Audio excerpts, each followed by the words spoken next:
साथीहरु फेसबुक साथीहरु कस्तो हुनुहुन्छ होला सन्चै हुनुहुन्छ होला।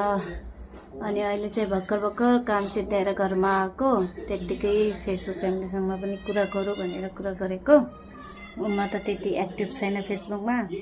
अनि अहिले चाहिँ बोलेर हाल्न लाग्छु। अनि त्यति चाहिँ प्योर नेपाली बोल्न आउन है। इन्डियामा नेपाल इन्डिया हुनाले त्यति खास प्योर नेपाली चाहिँ आउन है।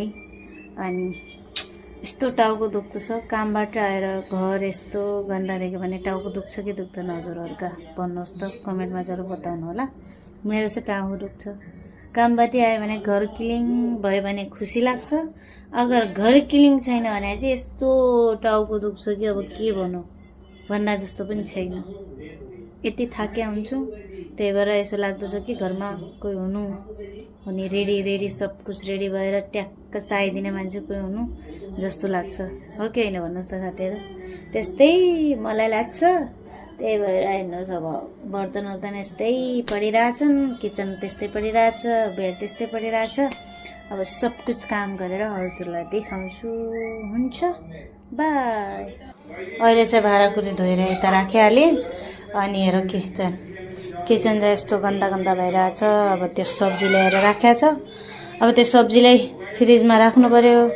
अहिले राखे त राख्यो, नराखे त अनि भोलिसम्म या पोहोरसम्म त्यतै रहन्छ के।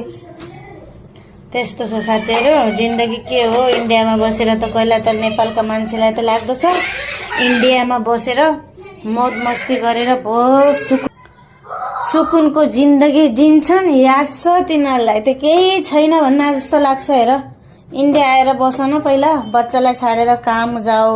अच्छा घरको कामहरु अब अनि इन्डिया आएर काम गर न, त्यसपछि थाहा हुन्छ कस्तो हुन्छ भनेर। इन्डिया भनेको त्यस्तै बसी खानु हुँदैन नि त, काम गर्नु पर्यो।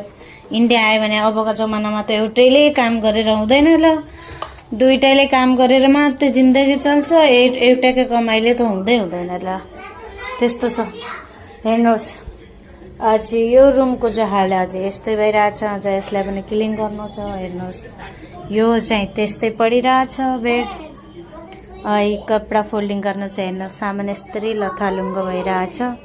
पुरा क्लिन गर्नु छ। हेर बच्चा हेर टिभी सिभी यस्तरी हेरिरहेछन्।